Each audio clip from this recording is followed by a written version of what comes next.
Welcome to On Second Thought. I'm John Price, and I'm here with our pastor, Jay Hackett, where every week we take a deeper dive into life at Peachtree Corners Baptist Church. Whether we're talking about the latest sermon, upcoming events, or just whatever's on Jay's mind, this is your insider look at our church, our staff, and what makes PCBC your church on the corner. So join our conversation as we help you find community, purpose, and growth. Let's get into it. And good morning.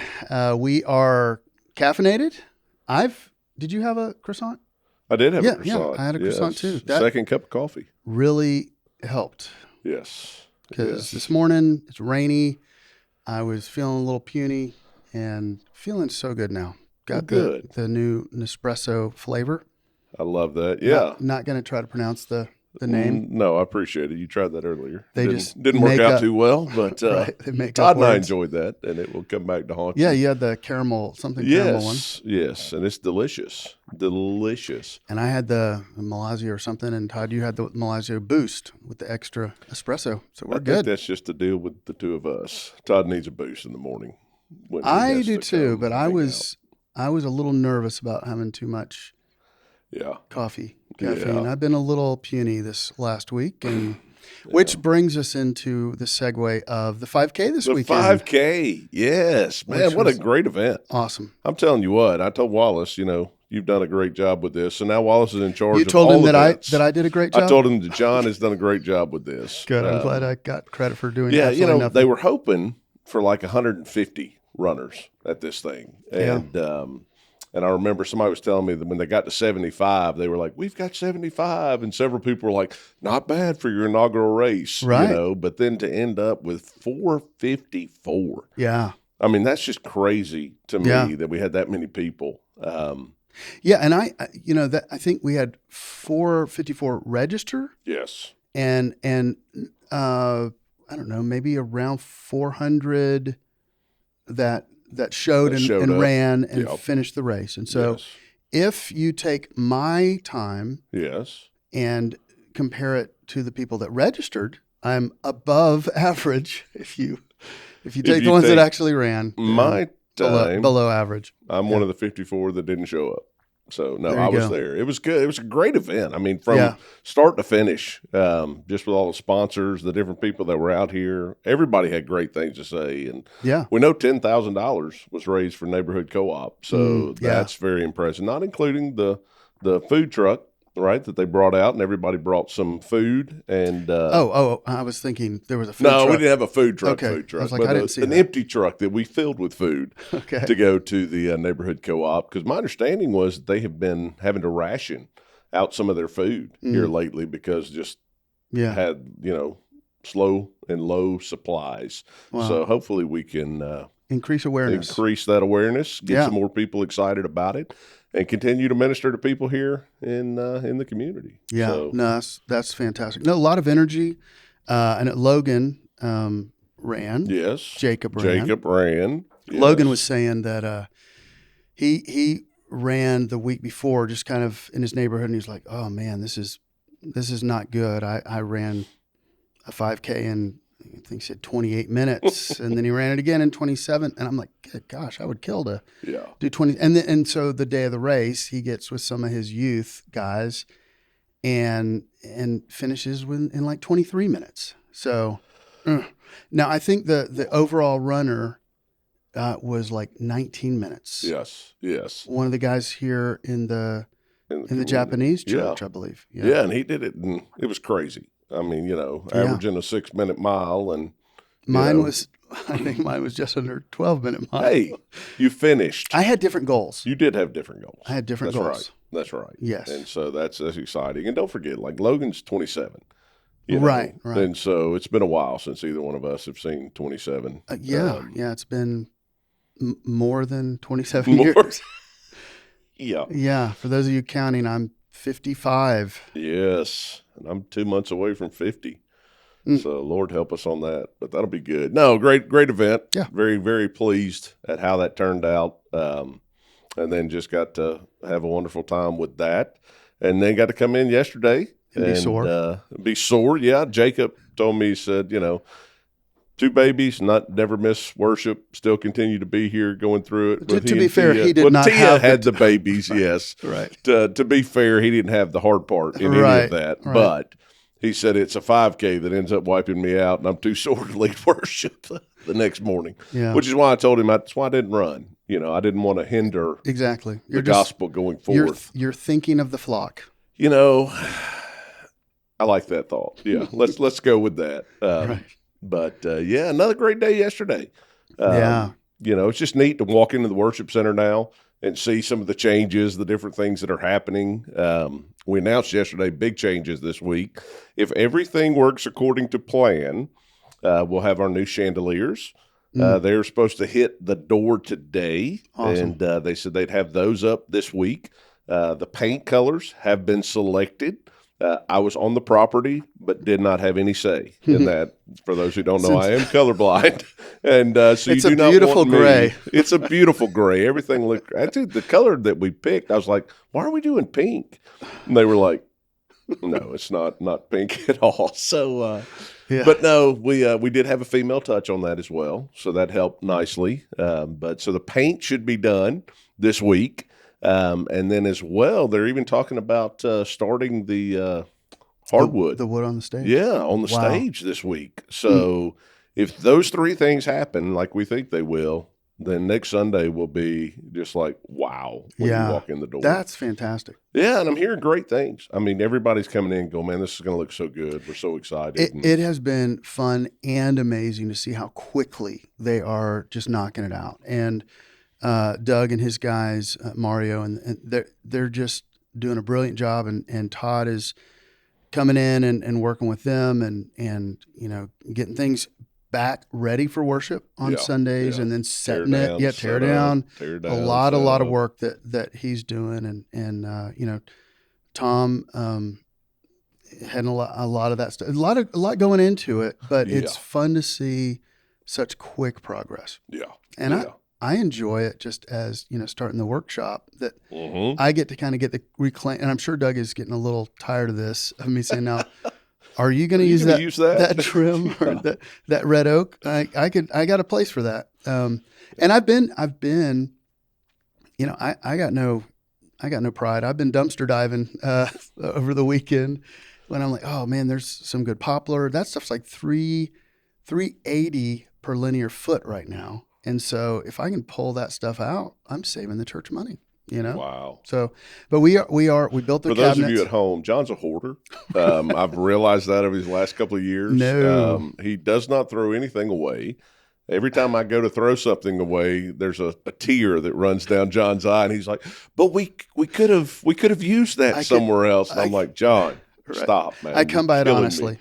Do you? A long line of people with in your family, the Folgers can with all the screws. Yes, we had that Folgers can. I bet my dad still has it somewhere in the house. He still uses it. And now, to be fair though, I don't just get stuff and store it everywhere, because storage is one of those things that I've championed as well. Yes, we got to get a rein on this, the storage creep of just rooms getting, instead of life group rooms, they're full of stuff. So I am trying to organize that, and we are using the material, like the speakers that they were going to throw in the dumpster. Yeah.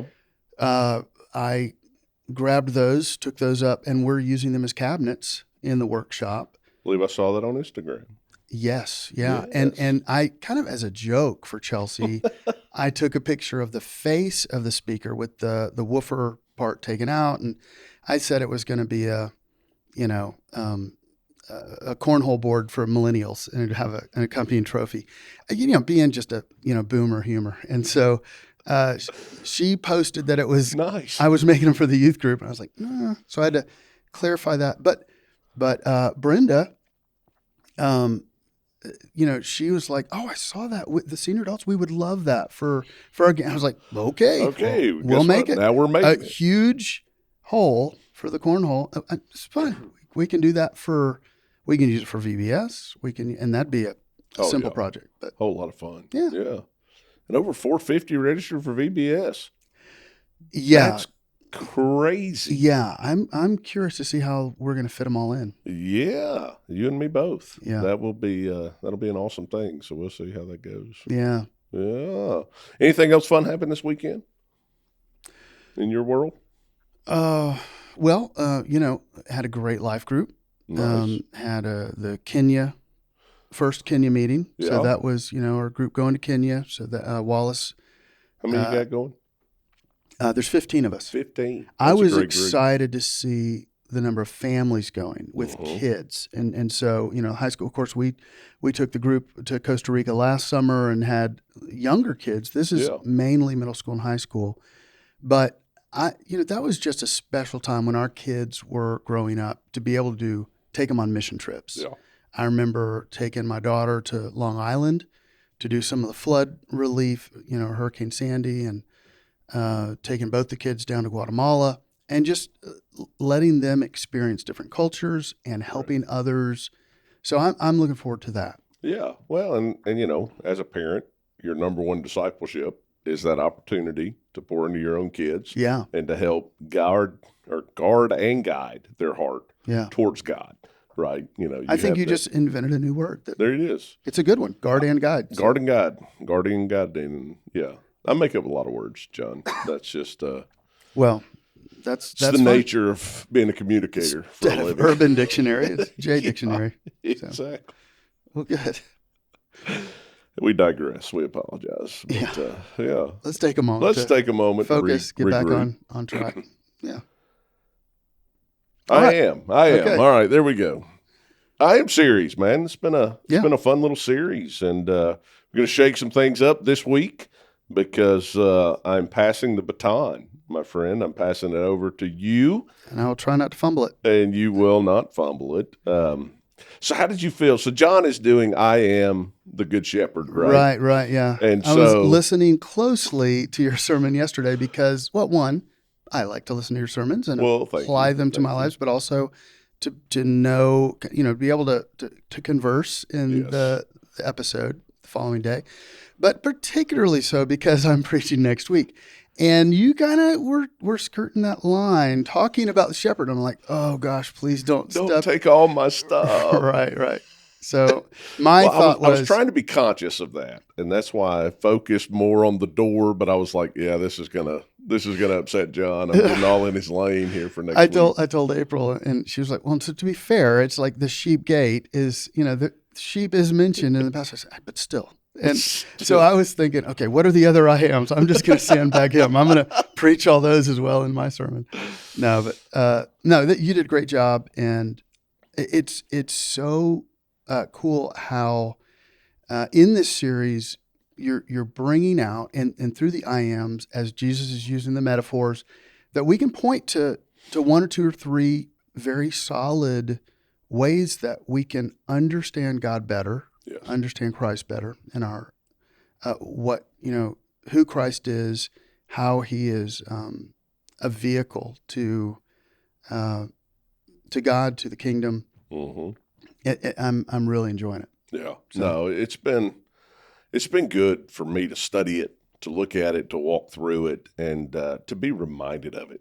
I think that's really where my heart has been in this, of just going, I want a clearer picture of who you are, especially as I'm leading into Easter this year. Sometimes with Lent, people will make sacrifices. They'll give up something. They'll make these changes. And it wasn't that this year I really was looking to, remove something necessarily from my life, but it was more of how do I really focus in on who you are, on what you have done, and get a full, almost a 360, if you will, view of the character of Christ and how he continues to lead us, guide us, to show us who he truly is. And at the same time, be very gospel-centric, because every one of these things is a reminder that he is the only way. He is the one that has ultimately paid the price. And from time to time, I think in the church, we forget that. Yeah. Right. You know what I'm saying? It's like, oh, well, yeah, I know he did. Yeah. But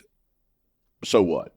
Yeah. And that apathetic so what that begins to kind of set in sometimes for us is just it's a difficult place to be. The familiarity breeds contempt. It does. Yeah. It does. And then you just kind of go through the motions. And, it's like, this should not be going through emotion. There should never be a day that we wake up and we're not just thankful for both the mercy and the grace of God and what he has done.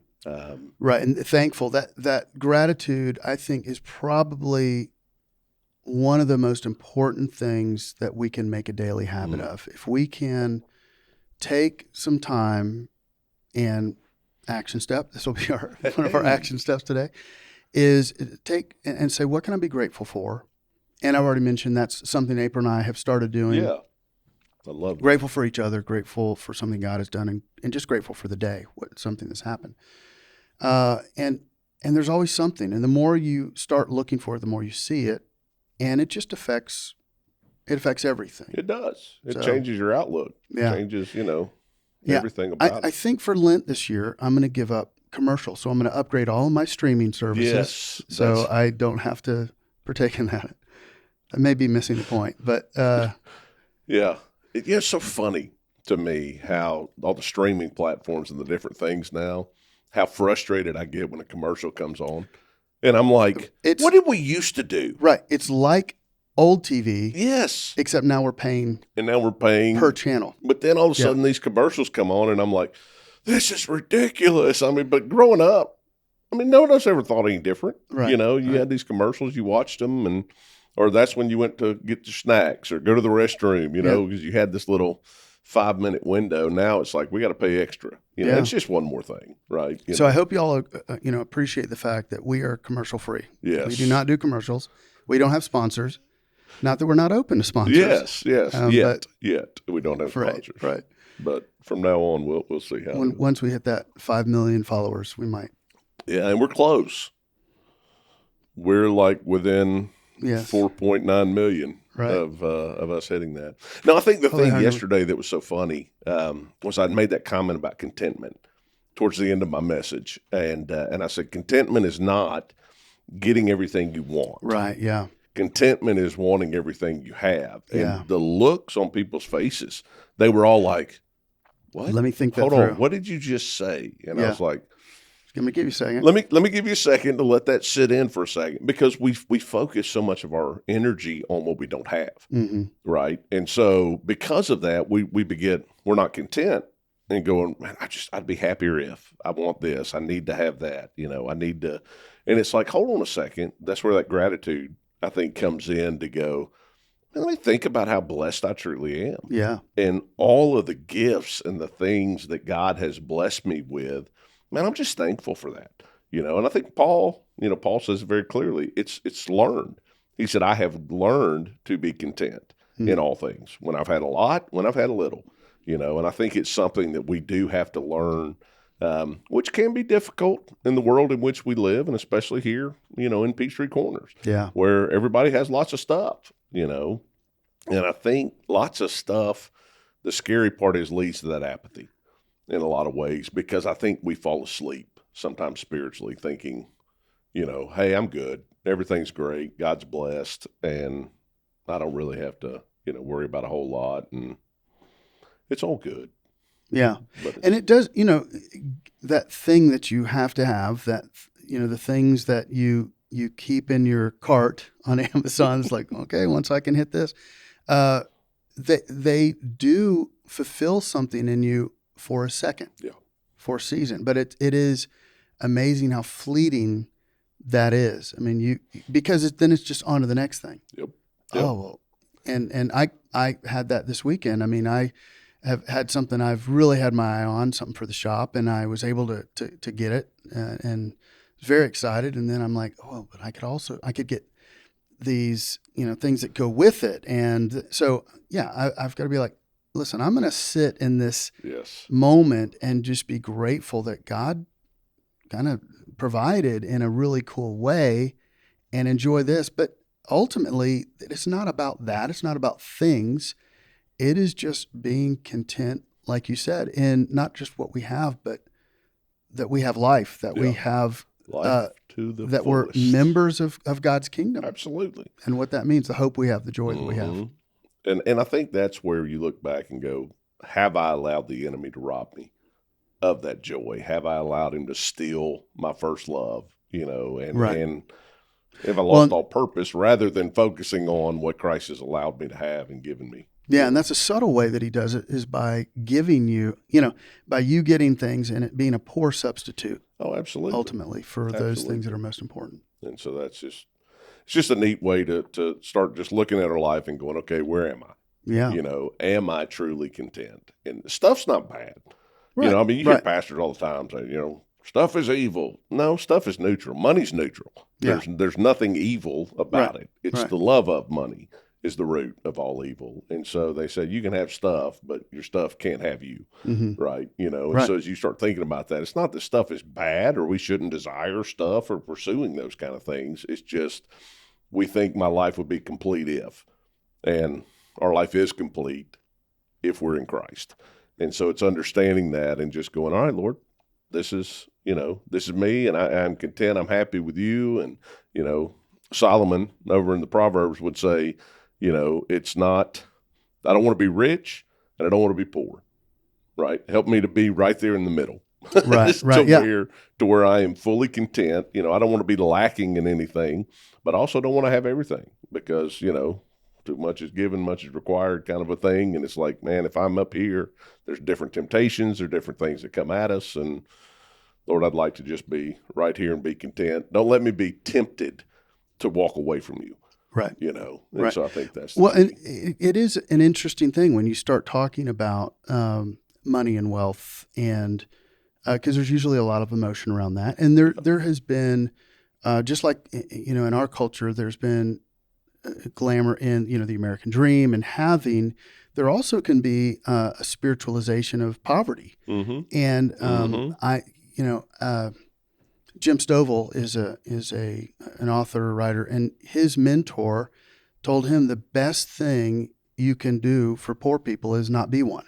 This idea that when you are able to create and have margin, you can actually help other people. And so to spiritualize poverty, and again, there's so many nuances around this that I'm probably stepping in something, I'm sure. Yeah. Somebody will have something to say. But this idea that, look, it is not about things, but God can use things in my life as a vehicle so that his generosity shines through, not just to me, but to others through me. And that's when we think about the church and what we can accomplish in the church, in the community around the world, it is because of the generosity of the people in our congregation. Absolutely. The people that have and give because of what God has given to them. So, like I said, a lot of thoughts, a lot of emotion, a lot of spiritualization around, but that's why Jesus talked about it so much. Correct. Is what is the ruler, what is the king in your life? And that will be reflected in how you view and how you handle what you've been given. Correct. And that's where, if you have that kingdom focus, whether it's his kingdom or your kingdom, where are we looking at? I remember we went to Kenya 2014, and you guys are getting ready to go this summer.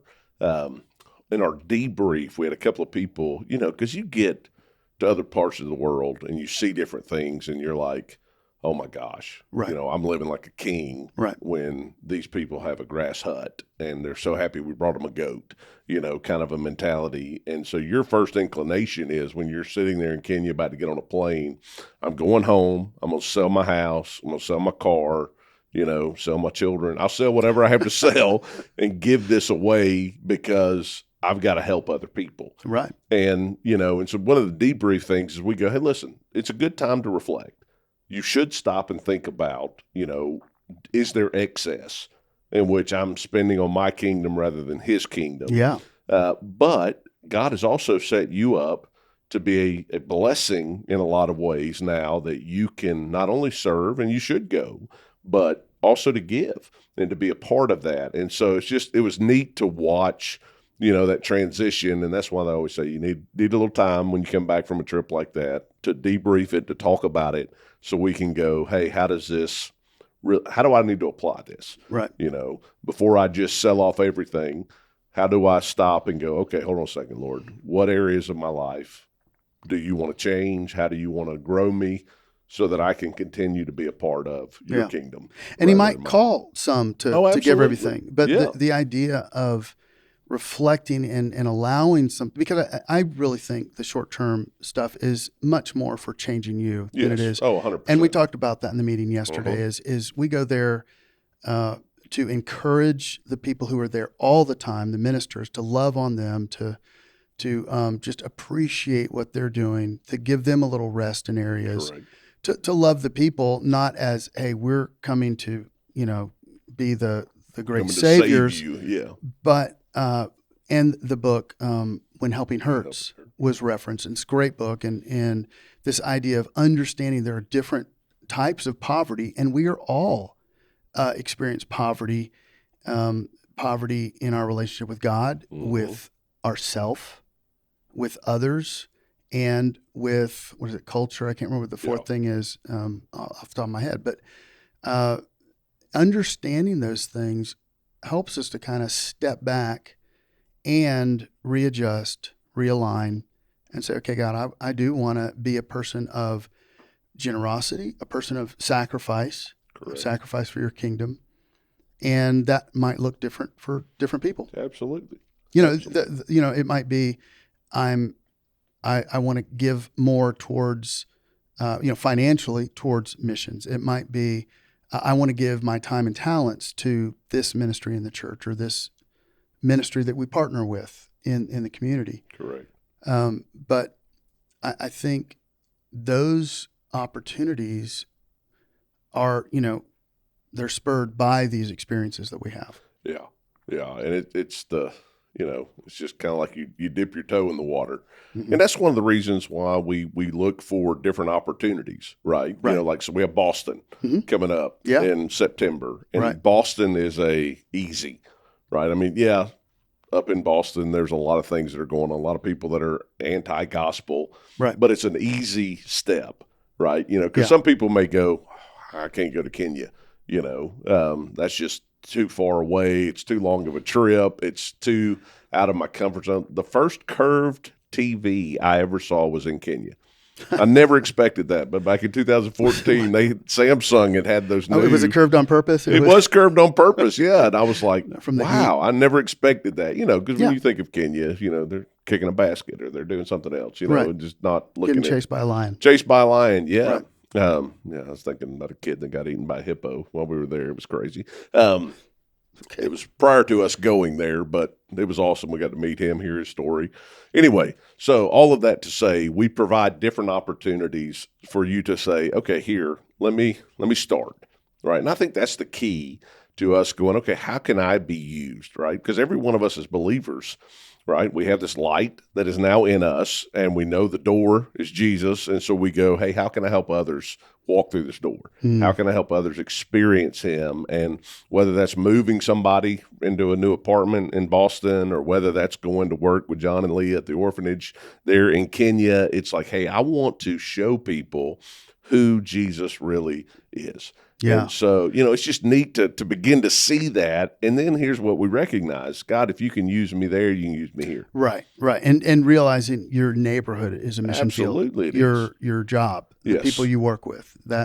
And that was always, some of the people who were so excited about mission trips when I was a youth pastor, the kids that were so excited, a lot of times it was because it's because those people don't know you yet. Yes. And you've kind of taken yourself out of the game here because maybe of how, your dating life, or, just your attitude or your character is in question. And it is to minister to family, to evangelize to family, to people you live around.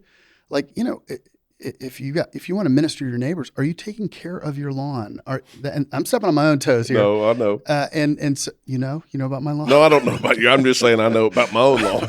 So I know exactly what you're saying. So it's like, are you being a good neighbor first? Yeah.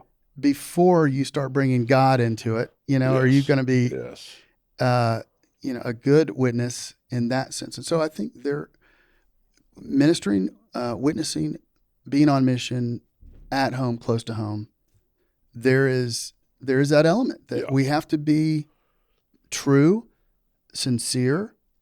That word sincere, that, the etymology, this is not exactly we don't exactly know, but I love this story that when they would sell pottery in the marketplace, that if it had cracks, they would seal up the cracks with wax so that it wouldn't leak. And, it wouldn't leak until they took it home and it melted, and then they would find the leaks. So Sarah is wax, seen is without. So this idea of sincere means without wax. There's no, we're not trying to pass the thing. Who I am is what you see is who I am. Correct. So correct. And don't think that I haven't been the best neighbor. So the enemy gets in and says, yeah, they'll never listen to you. True. You know what I'm saying? Yeah. And it's like, no, hold on. We all make mistakes. We all fall short. Right. And so acknowledging that, but still inviting and saying, listen, that's why people say, well, I'd go to church if it wasn't for those hypocrites. Well, look at Jesus, don't look at us. Right. But at the same time, we're striving through the Holy Spirit every day to go, God, I want to be more like you. I want to be more like you. I want to be more like you. Well, and of course, there's the comeback of, yeah, man, there's room for one more. There's room for one more more hypocrite, yeah. right. So come on down. But it's also an opportunity to say, hey, yeah, I mean, the misconception is that we think that we're perfect. But the truth is we know we're broken. We know we need a Savior. Yes. So that actually opens the door to clarify and say what it's about. So. Correct. And I think that's just provides more opportunity, right, to share. Yeah.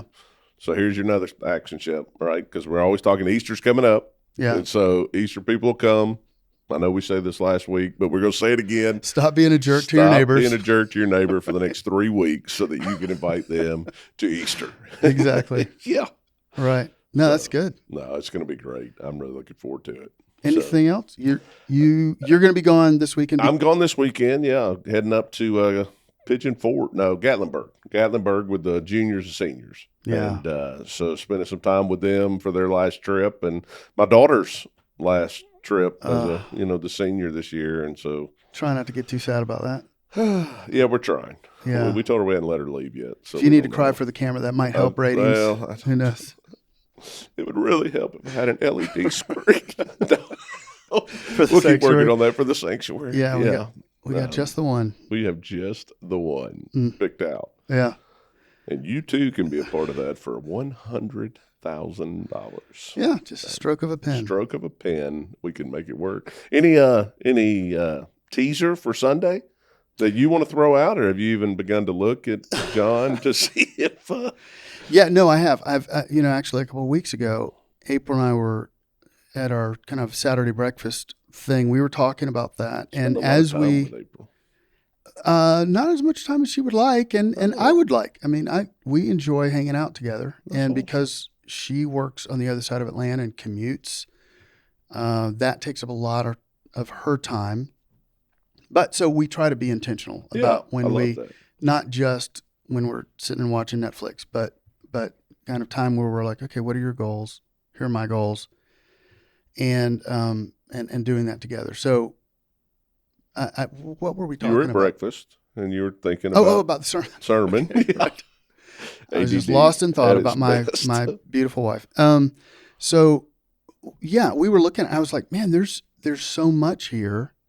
Because at first I was like, okay, I'm the good shepherd. Boy, that's how many times have I heard that? And Psalm 23, but which is terrible. A pastor shouldn't think that stuff. I'm terrible. You're terrible. That's why, the most I've been as associate pastor, because people are like, really, you're a pastor? I'm like, associate pastor. That's my excuse. But no, I was like, boy, there's so much here.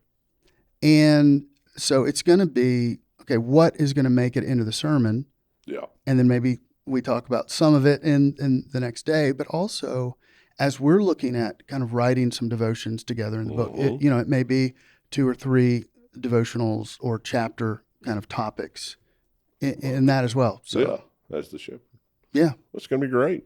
I'm looking forward to it. I'm going to be watching online. So I cannot wait to see how it goes. Try not to embarrass you. I cannot promise that there will be 100% alliteration. I know that's something that sets you off. Wow. If I have 3 points, 2 of them might be the same, start with the same letter, and then now I might just change it. That frustrates me more than anything in this world is when you start with two and then throw a third one in there. That's totally different. Just do three opposite words, man, because I'm just sitting there, because I'll spend the remainder of listening to your thinking sermon of a better word, thinking of that third S word or whatever it was and going, could have used this. He could have used that. Why didn't you say this? So, wow. That's, yeah.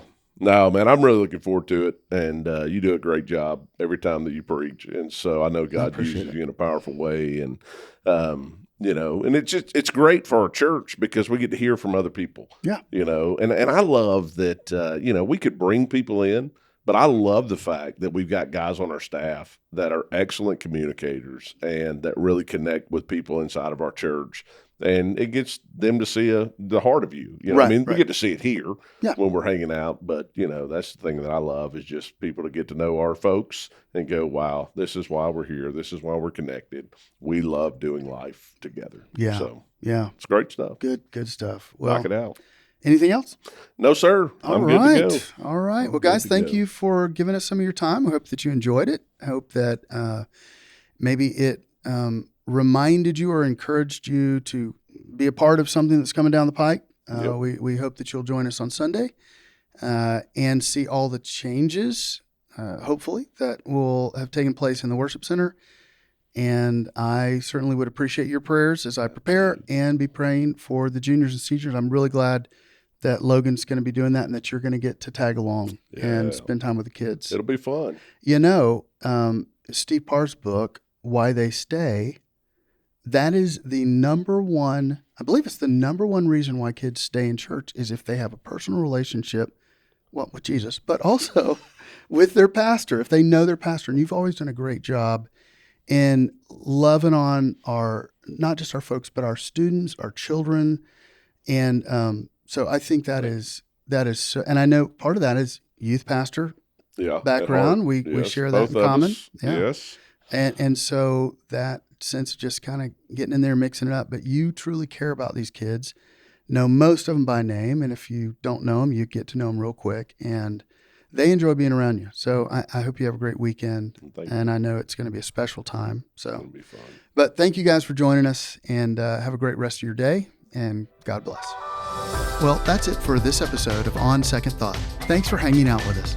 If you enjoyed the conversation, be sure to like, subscribe, and share this with a friend. If you have a question or thought, drop it in the comments below. We'd love to hear from you. If you'd like to find out more about your church on the corner, check us out at pcbchurch.org. We'll be back next week with more. So until then, have a great week and God bless.